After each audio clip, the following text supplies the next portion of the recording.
My theme for this little discussion is husbands, love your wife as yourself. What did Jesus say was the second greatest commandment? Well, you're familiar with it. In Matthew 22:39, he said, "You must love your neighbor as yourself." Now, what an excellent illustration is contained in this second greatest commandment. If you think about it, we just naturally, inherently love ourselves, don't we? And we show that love in many ways. So Jesus is saying, work hard to show the same love for others you show for yourself. But now, thinking of husbands as addressed in our theme, who is a husband's closest neighbor? Well, his wife. So especially must the husband work hard to show the love he shows for himself just naturally, to show that love for his wife. Now, what are some specific ways that husbands just naturally love themselves? Well, let's talk about five. And undoubtedly, you could think of many others that could be discussed during this discussion. But number one, a husband feeds himself. Ephesians 5, verse 29 says in part, "For no man ever hated his own body, but he feeds it." Well, what does loving our wife now as ourself require?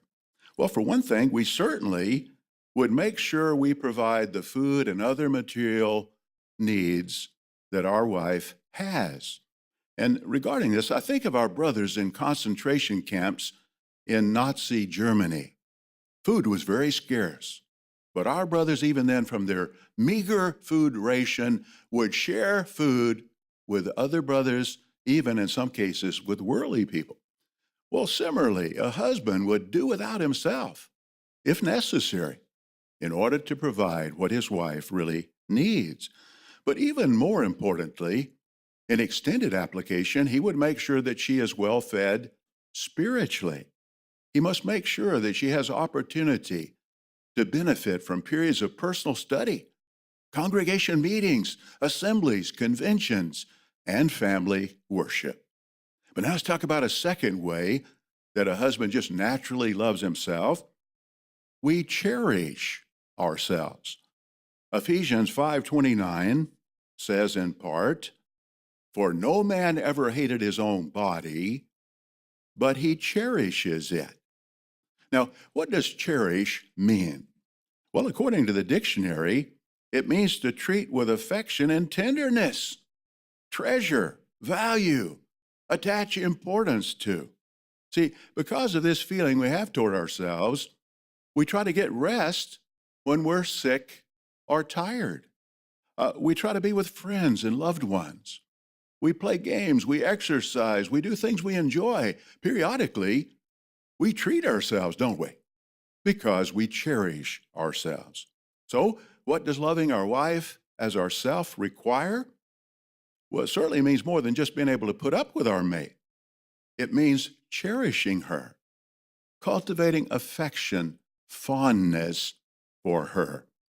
Think of this. In Proverbs 8:31, it says that Jesus, in his pre-human existence, was fond of humans.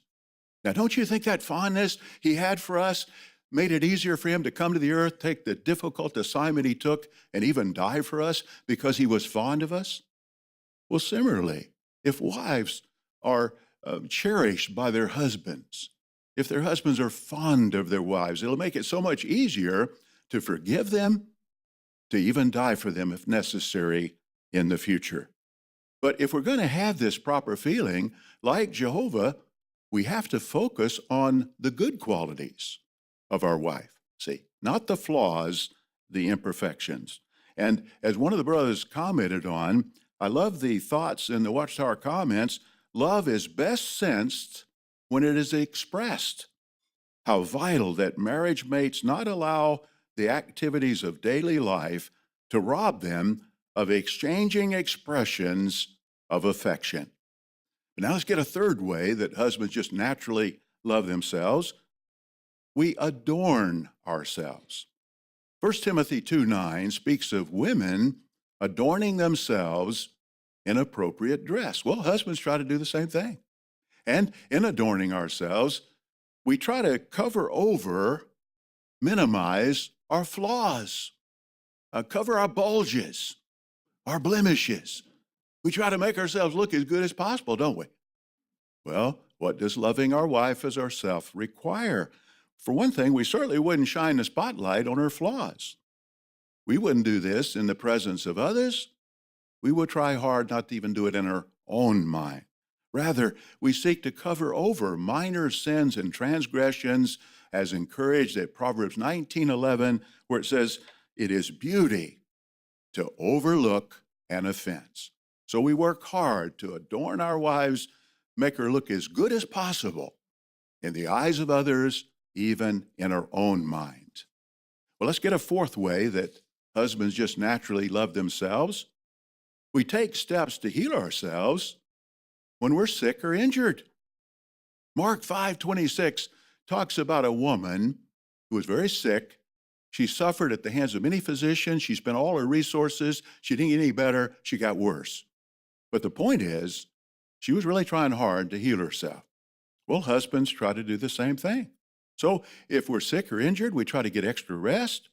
We'll buy medicine. We'll take vitamins. We'll make an appointment with a doctor. We'll pursue therapy. See, we try to get well. What does loving our wife as ourself require then? Well, we would certainly do all within our power if she's sick or injured, try to help her get well. But even more importantly, if she happens to be ailing somewhat spiritually, we would do everything we can possibly do to help her get well spiritually. What would be something perhaps we could do? Well, Proverbs 12:18 says the tongue of the wise is a healing. So the using of wise expressions. Also, Proverbs 16:24, pleasant sayings are a honeycomb, sweet to the soul, and a healing to the bones. So pleasant sayings, we would use these to try to help her get well spiritually. But now here's one more, a fifth way that husbands just naturally love themselves. We make allowances, excuses if we make mistakes. Husbands who make mistakes are often heard blaming it on their heredity, or maybe the environment, their blood sugar level, how much sleep they got or didn't get the night before, the weather, and so forth. We tend to well understand our own limitations, don't we? And we allow for that. Well, what about loving our wife as herself? We'd make the same allowances for her, being positive, imputing good motives to her. If she speaks a little roughly, acts a little thoughtlessly, we'll try to discern the feelings behind the words or actions. We'll make allowance, especially if we can discern that she's under some kind of emotional pressure. We'll make that allowance for her like we would for ourselves. Well, there we have 5 ways that husbands show love for ourselves. We feed, cherish, adorn, try to heal ourselves. And we make allowances, excuses when we make mistakes.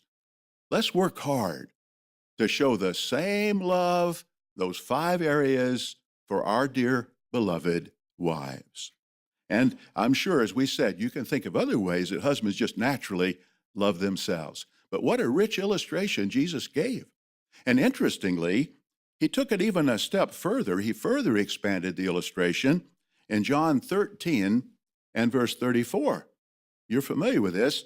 13:34, he said, I'm giving you a new commandment, that you love one another just as I have loved you. You also love one another. So he's saying that we should even have deeper love for our brothers, which would definitely include our Christian wives, deeper love than we have for ourselves. And that deeper love would move us to treat our dear wives even better than we treat ourselves.